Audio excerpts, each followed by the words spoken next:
back into this for the next half of the hands. So now here, this hand actually got something pretty good, which is nice. We have ace king sitting on the button. If you've been following Will's lectures, you know that this is raised. It folds the big blind, and he calls.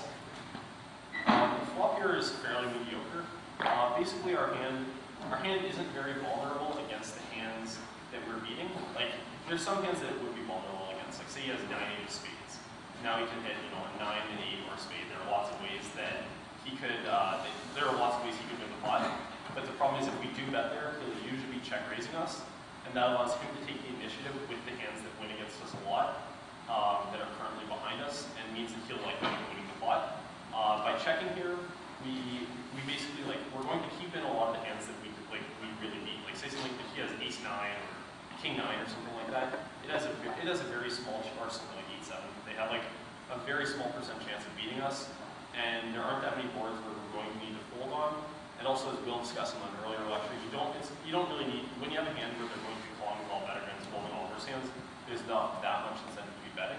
I'd usually be betting this board if I was intending to bet to bluff him on a couple more streets, since he's usually, if he's calling, he's usually going to have like a jack or a 6 or something like that. And there's not that much need to do that, especially since if the turn is a king or an ace, some of the cards that improve our hand, we're not going to win that big of a pot. Like if the turn comes a king, even though we have the best pair of the best kicker, he can still easily have a straight or 2 pair. And it looks fairly strong, so it's not as if we're going to be winning a huge pot there that often. So the turn is a jack, and he bets into us for half the pot. This jack it's not that bad of a card. Basically means on this board that there's less combinations of jacks you could have than there would be on the flop. Most of the time when he bets here, I think our hand is going to be I think we're going to be good, have the best hand and be destroying about half the time, and then be beaten but still have an average maybe 25% chance to win the other half of the time. And also depending on how much he bets on the turn and river, we can elect as to whether or not we should be calling the river or not. A lot of the hands that he's most likely to bet here would be hands where he has something like a gut shot in them, like something like an ace 10 or a king 9. And those are hands where he's very likely to overestimate how well he's doing. Like if he has a hand like ace 10, he probably anticipates that any ace will win the pot for him, and that any king will win the pot for him, so he anticipates he'll have 7 cards to win. As it is, he against a hand like ace king, if he hits an ace, he'll be losing, and then there's only 3 kings instead of 4, so he only has 3 cards to win instead of 7. So a lot of the hands he's fairly likely to bluff here. He's in a lot worse shape than he would have expected. And then if he does have a pair, so if he has a 6, we can any ace, king, queen, or 6. If he has a queen, we can ace king, queen, or 10. If he has a queen, we can win with any ace, king, or 10. So our hand isn't in particularly bad shape, even though it's only ace high. So we call. The river's a 10, which is kind of nice. He bets into us for 8,000 into a pot of 19,000. So here, going back to that concept of polarization, one of the things I said on the earlier slide is the bigger that someone bets, the more polarized they are. So say he were to bet, say he bets 15,000, it would be quite likely that he would have, a jack or a straight or even a full house a decent number of the time, a decent amount of the time. But also quite possible he could just have 5 more spades if he trying to get us to make a big fold. When he makes a bet of 8,000 like this, it means that he's usually more in the middle of that range, like something like a queen, or possibly something like ace 10, although I doubt that often. And then if you were to call pre-flop with a hand like kings or aces, I think that would be fairly likely in there. I think it's something like a jack, he would usually bet more, but it could possibly be a weak jack with something like jack 8 or jack 7 or something. So when faced with this action, what this means when he bets smaller is that it gives me more opportunity to bluff raise. Like if you bet big, I would almost never bluff raise here. Here I could potentially bluff raise if I think he is on the weaker part of things, and I can also value raise then. Like if I had king jack here and he bet pretty big, I would just call since there are lots of hands that could beat me. Like 9 8 would beat me, king 9 would beat me, jack 10 would beat me, all that stuff. But when he bets out so small, king jack will almost always be the best hand, and as a result, ace king is basically certainly the best hand. So here I like to raise this, and basically that's one problem you have when you make a smaller bet like he did. good player who's good at reading into that can then attack that by by blocking more and by value betting more. So I like to raise, and after I made this raise, I guess maybe he became aware of that fact that maybe he could be getting blocked, and then he was probably like regretting making that bet sizing, and he called here with Queen 10. The one thing to note about Queen 10, and I'm assuming you guys don't have this problem since you guys are all some of the smartest people in the country, but this is something just to pay attention when playing against other players. Most people get stubborn when they have hands that are likely to piss them off. And what I mean by that is a hand like Queen 10 here, whether you have Queen 10 or Queen 2, your hand is equivalently strong, but someone's more likely to get pissed off because they feel like 3 pair should be a good hand than if they have a hand like Queen 2. It shouldn't matter at all. And I'm guessing a lot of you guys probably can't even wrap your head around why someone would be dumb enough to think that Queen 10 is any better than Queen 2, but it just happens. People, when they have a hand that they think should be better than it is, he has Queen 10, he's probably more likely to go, 3 pair again, what a waste, I'll just call. Whereas Queen 2, he's much more likely to be all right, Queen 2, that's pretty marginal, I only have a Queen in the 2. They're not looking at what their actual hand strength is now, they're just looking at other dynamics that they're not based on any sort of reason or rational thinking, they're just kind of angry for the sake of being angry. So when he calls here, sorry. Oh yeah, sorry. My apologies. I'll go back to the previous slide. Yeah, this is just me with the finicky bet sizing. He bet 8,000. I made it 22,222. Yeah, basically, usually I either click, the same button a bunch of times. It would be a staircase bet, 2, 3, 4, 5, 6. It's just, I don't know. There's no real particular reason for that. One thing to know is, if you can't see the size up there, it says down here how much I raised, but maybe that's too small of a font to see. So anytime I make weird bet sizing that gets hidden by my cards, I'll explain it in the future. Sorry for that. So yeah, he calls the Queen 10. He was probably just pissed off. Anyways, we got a bunch of new reacher. How would you react to a 3-bet?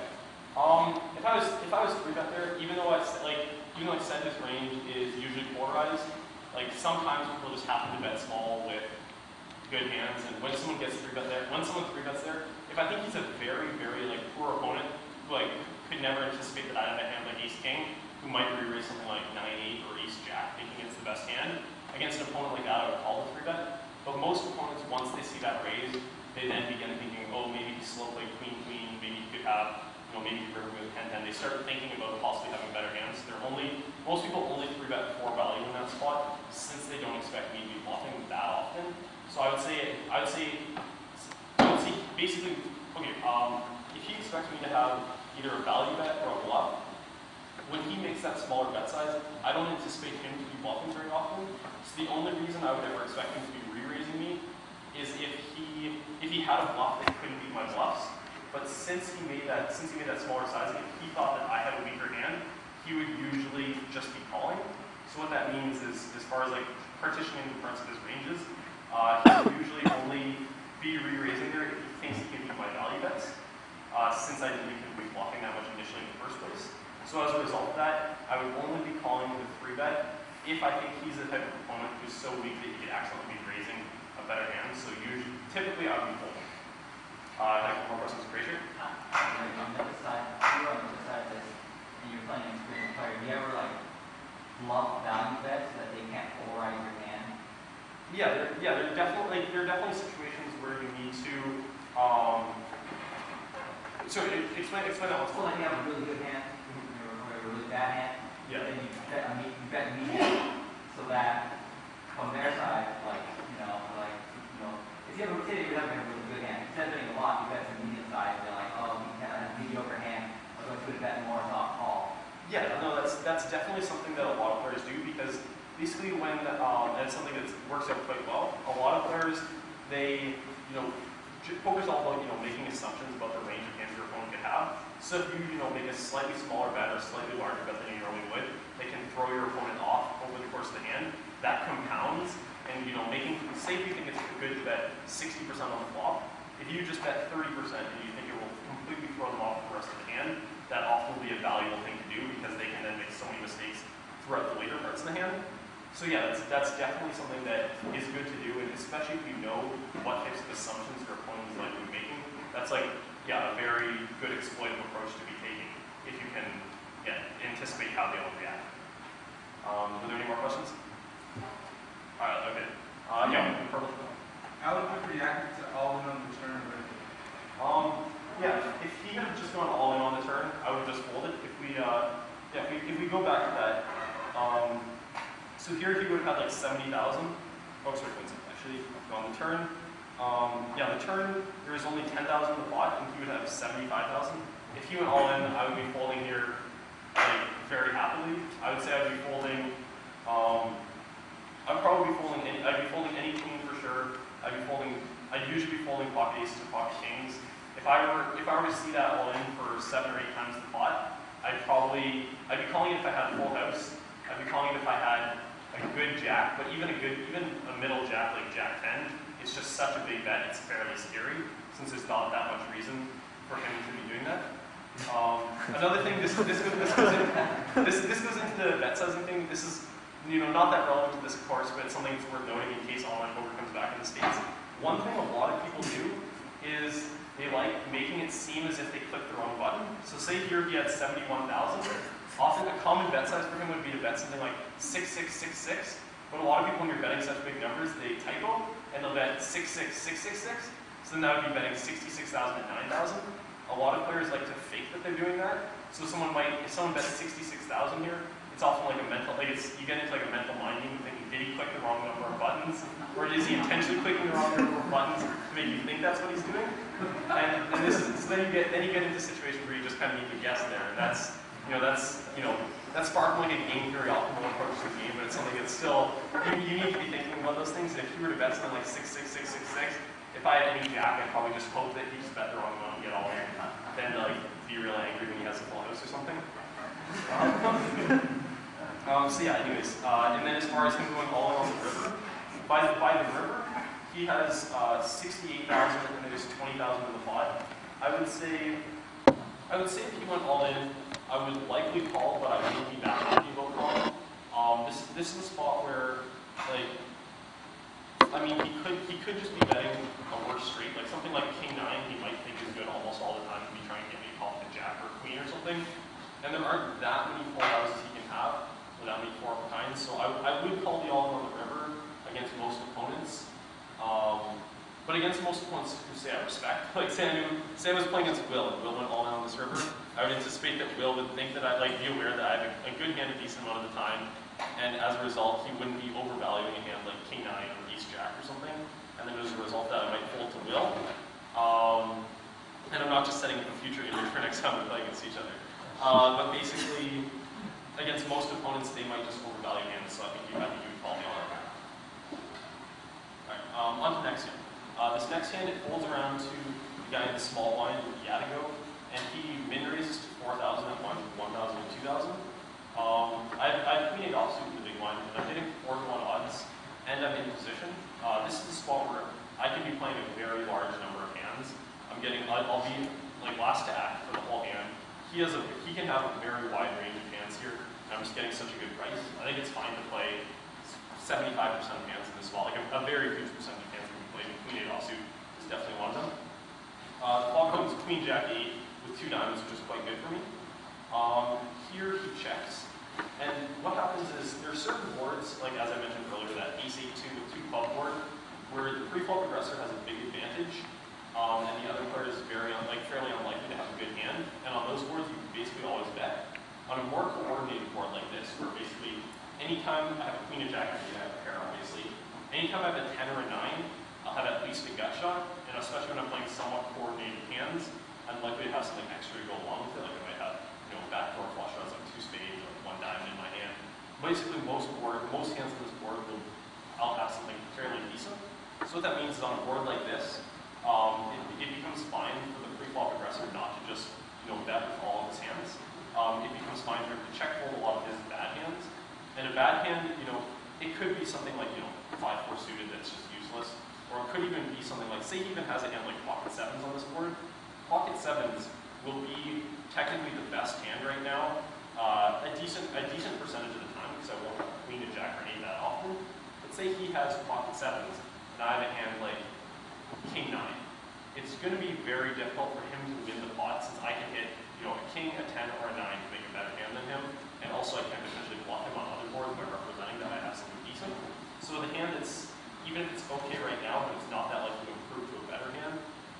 is in fairly rough shape. So when he checks this board, I bet a little bit over half the pot. Basically, on the more coordinated that a board is, the less inclined you should be to slow play. Like say I had we can have like queen 9 or queen 8, or if I had like 10-9 for a straight. There's some boards where people might like to slow play if they have 2 pair or straight or something like that. On this board, if the board comes at jack, a 10, a 9, or a diamond, my hand is like kind of crushed, and that's about 40% of the deck right there. And then there are also cards like an ace or a king. Those aren't very great. Like the only cards that are really good for me are a queen, an 8, or a 7. 2 through 7 is not a diamond. So that's only about 40 or 50% of the deck that is good for me. So I really just need to put money in right now while my hand is still in pretty good shape. And now my opponent check raises me. There's some boards where you expect check raises a decent amount. In this spot, usually when an opponent's checking, you expect him to be check calling or check folding most of the time. When he check raises, I need to try to break down what types of hands I think he'd be interested in check raising with. So I'm going to try to dissect the check raise. The way I'm going to break up the parts of his range would be to sort by what I think his second best option would be. So let's just say he decides to check raise instead of check fold. I think that if someone decides to check raise when otherwise they might have check folded, they're often going to have a hand where they have a draw that they didn't think was strong enough to check call. So a hand like king 9 or ace 9 of spades. King 9 would be a gut shot and an overcard. Ace 9 of spades would be slightly worse gut shot and an overcard and also a backdoor flush draw. So hands like that, someone might decide, they check, planning on check folding, and they see that I bet, and then just get angry and decide to raise since they think their hand's not that bad. You can have some hands like that. If he decided to check raise when the next best alternative is to bet the flop, it's fairly likely that he has a hand where he really wants to bloat the pot. And the reason he would want to bloat the pot is similar to what I was saying about how with queen 8, there are lots of turn cards that are bad for my hand. He may realize that there's lots of turn cards that are bad for his hand, and then try getting as much money as he can in on the flop. So if he had a hand that was like king, queen, or better, he's likely to do this. So that could be, like any 2-pair hand is straight, top pair, good kicker, or better. Or it could also be strong draws, like queen 9 of diamonds, which would be top pair, a gut shot, and a flush draw. Or ace 10 of diamonds, which would be a double gut shot and a nut flush draw. But I think hands like that are fairly likely to be check raising. So basically, there is a handful of strong hands that have to be destroyed. And against his weaker hands, like something like king 9, I won't win that much from them. Basically, if I call and then try to evaluate how things go on various turn cards, some turn cards I'll be destroying his range, some turn cards I'll be in very rough shape, and I can just evaluate based on how he plays and what his bet sizing would be. So I call check raise. Now there's about 33,000 in the pot, and he bets 13,358. So I mentioned that this turn card changes the board quite a bit. I'm going to look at what hands get changed by this turn card. A hand like king queen on the flop would have been top pair, good kicker, and it would have been quite a strong hand in his shoes.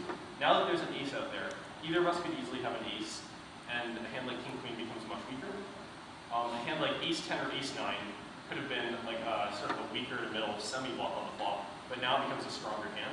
He doesn't know that my hand is as strong as queen 8. He often probably anticipates that I would just have something like jack 10 or queen 10 or king queen or something like that. So ace 10 or ace 9 become quite a bit stronger. A bluff like king 9 or something like 10-7 or something is very likely to continue. I think some of his bluffs he would have just checked to give up on the turn, but since the ace changes things so much, I think he will continue betting with most of his bluffs. And the other big point, especially when I don't have a king or a 10, is that king 10 went from being a hand that's worse than mine to being the best possible hand, which is a monster. So king, those are some of the big changes that happen here. So if you look, his bet is only 35% of the pot, and what I would say if you bet 60-70% of the pot, this would be a bet that kind of polarizes his range, as I was talking about. A bet like 35% sort of depolarizes his range. It looks like he's not trying to get the pot size to be that big. So a hand like king 10 or ace queen that would be very strong, I think he's less likely to have. And also a hand that's very weak, like king 9, where you want to bluff, I think he's less likely to have. I would say a hand like ace 10 becomes much more likely.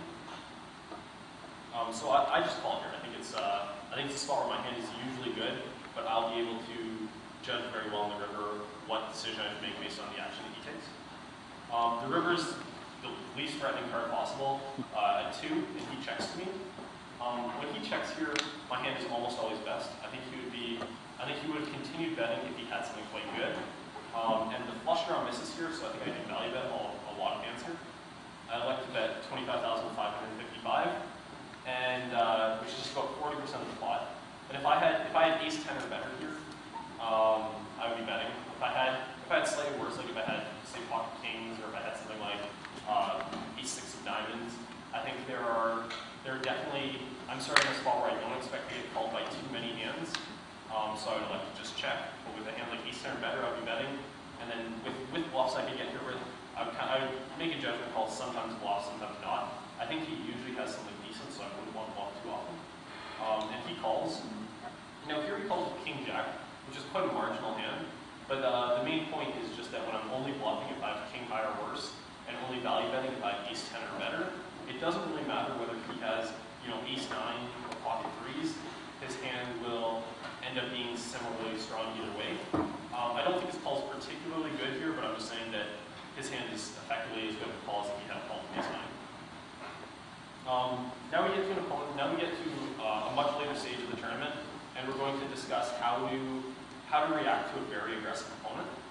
At this stage of the tournament, there's 12 players left, and when you get far in tournaments, most people they're just really scared. Like, well, a lot of people, they play a very small percentage of hands. They're just waiting for a very strong holding. And I'm sure people have noticed this just playing even in like the home game league, where basically the early stages people are a lot more reckless, and once they get down to the final 5 or 10 players, a lot of players they wait until they get a very good hand, and then those are the hands they're willing to go all in with. At this stage of the tournament, it was basically this player Anjay and me were the only 2 aggressive players, and I'm going to try to go through this hand as like an illustration of how to attack someone who's an aggressive player deep in a tournament. Here the blinds are 15,000 and 30,000. He raises to 61,000. I'm in the big blind, getting a little over 4-to-1 odds. Getting a little over 4-to-1 odds, and I call his raise. Oh, sorry about that. I believe my chip stack was. Let me go to the next slide. Okay, my chip stack was 970,000. So here I have about 32 big blinds, and I think average stack would have been about 23 or 25 big blinds at that point. So I think he was maybe second out of 12, I was fourth out of 12 or something like that. So I'm gonna go over some strategies to combat aggressive opponents late in tournaments. The simplest is just be aggressive in the plots that he's not in. Like when everyone else is just being overly cautious, you should just learn from the other aggressive opponents at your table. If they're just winning a lot of pots with no risk, you should just do the same. Like just sort of take turns winning pots. That's the simplest thing. But occasionally, like you're going to get a decent enough hand that you need to fight back against that opponent. Like you can't let them win every single pot. There's spots where the aggressive players will inevitably end up in confrontations, and I'm just going to discuss how things change when you're butting heads with a really aggressive player. So basically, pre-flop, you should be willing to play more hands against them. If someone was one of those extremely tight players and they raised my big blind, I would say that my king 9 is likely to be in very rough shape. But a player like that, Anjay, could have very weak holdings, so king 9 figures to be the best hand a decent amount of the time. And the main point that this example is going to illustrate is that the weaker your hand is pre-flop, the weaker it's going to be post-flop on average, and that weaker hands connect with a lower percentage of boards. So as I discussed earlier, the more marginal hands you have in your pre-flop range, the more bluffs you're going to have in your post-flop range. The flop comes queen 10 8 rainbow, and as I've talked about, this is a fairly coordinated board that if he's playing only high-quality hands, he's fairly likely to hit on this board.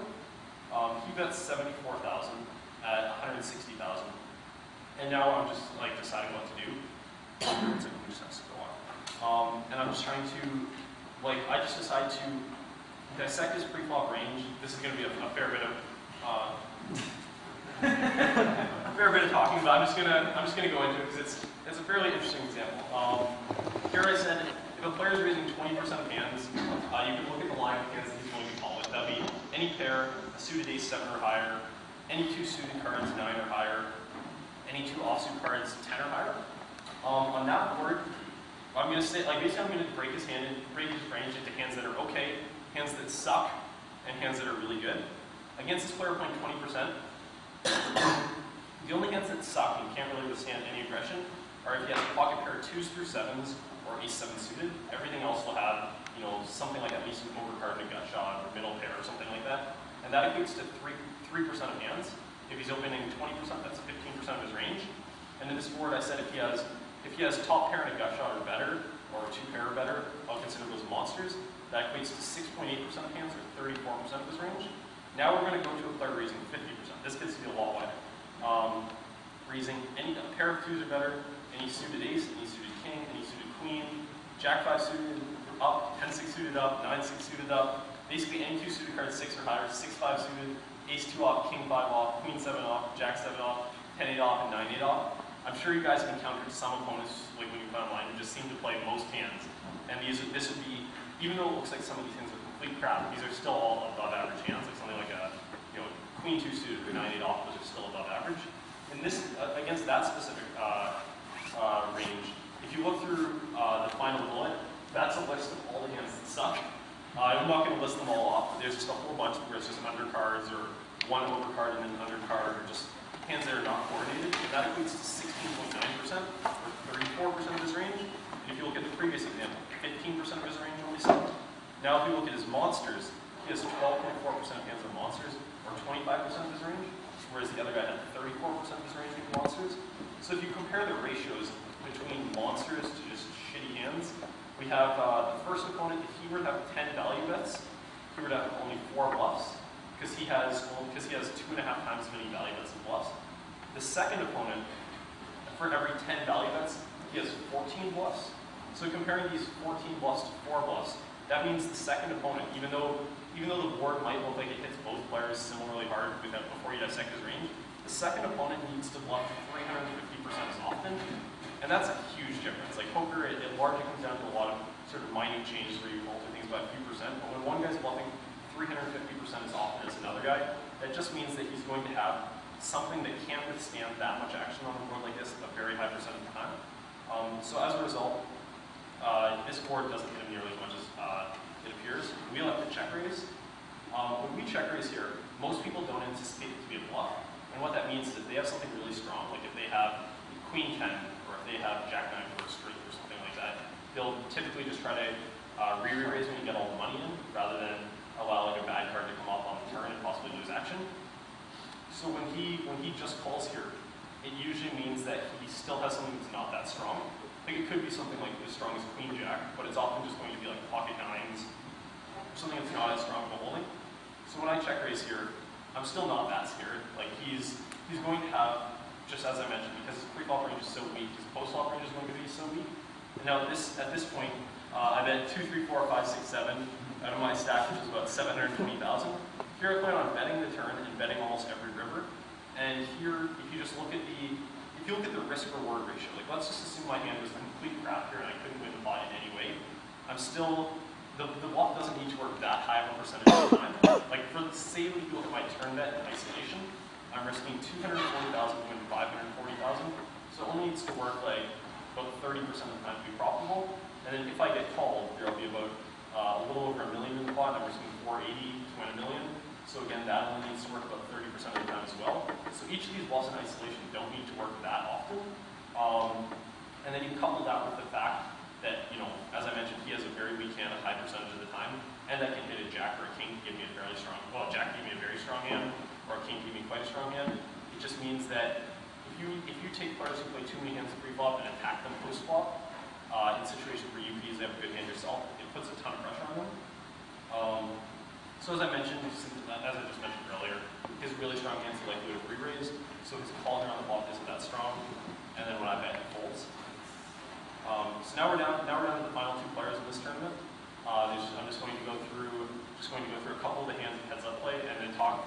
I don't know if any heads-up play has been addressed in this class, but I'll talk about some of the absolute basics. It's really fairly like complicated, diverse game, but I'll also talk about how relative hand strengths change versus absolute hand strength. So here we raise with Jack 9 offsuit on the button. Here you'd be raising the vast majority of your hands, since there's only one opponent you need to get through, and you're in position the whole way. And he calls. The flop comes 9-6-4 with 2 clubs and 1 heart. I bet 244,400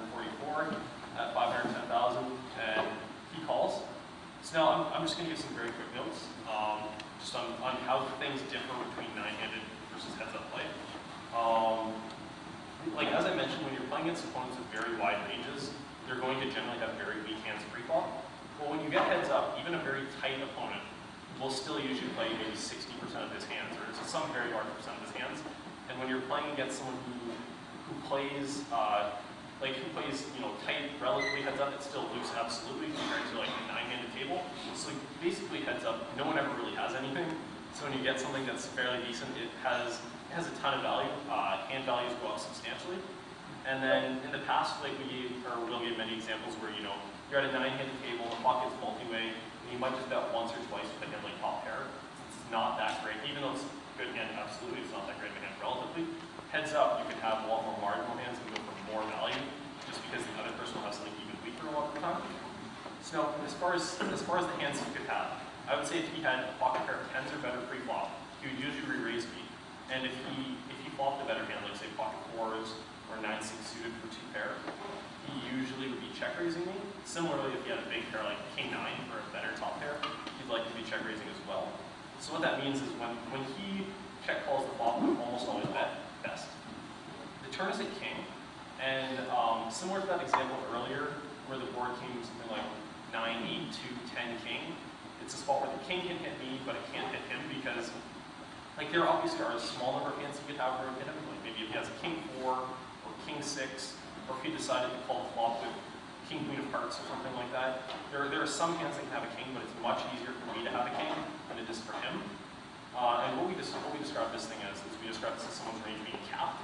And what a capped range means is that it's difficult for you to have a hand above a certain ceiling, and the lower that ceiling is, the larger the number of value bets you can have, and then the larger the number of value bets you can have, the more you can counteract that by having a large number of bluffs.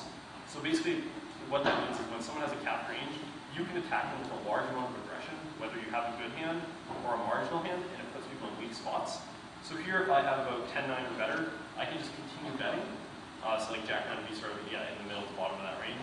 And then also if I have something marginal, like say I have something like 7-5, I can continue betting and know that I have ways of winning the pot, like by either him folding or by like hitting a straight or possibly hitting a pair if he has something very weak.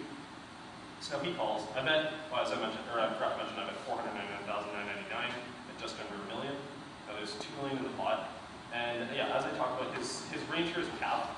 And even, like, each of his calls in isolation could seem okay with a marginal hand, but he can get into a lot of uncomfortable positions if he,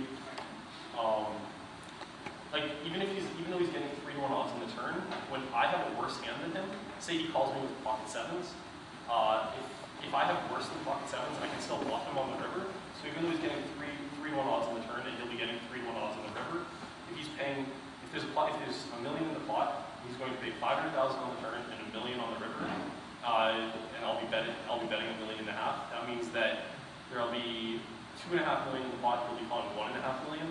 So he's not actually getting 3-1 odds. He's only getting 5-3 odds. So instead of needing to be rated 25%, he needs to be rated 37.5%. And then on top of that, I can, with any of the hands I'm betting, I still have some chance of winning against him. So he needs to be writing an even higher percentage of the time. So it just means that when you can't have very strong hands, you get in a lot of positions where a person can just kind of like just own you when they're in position. So he calls, and the river's at 5. 5 does complete a handful of hands he could have. Namely, if he has 9-5 suited, 6-5 suited, 5-4 suited, or 8-7 suited, they all improve. But at the same time, as I mentioned, heads up, even if a handful of hands improve, there's still dozens of hands they could possibly have that didn't improve, since everyone's range is so wide. So here I like to value bet again. He calls with just ace-3.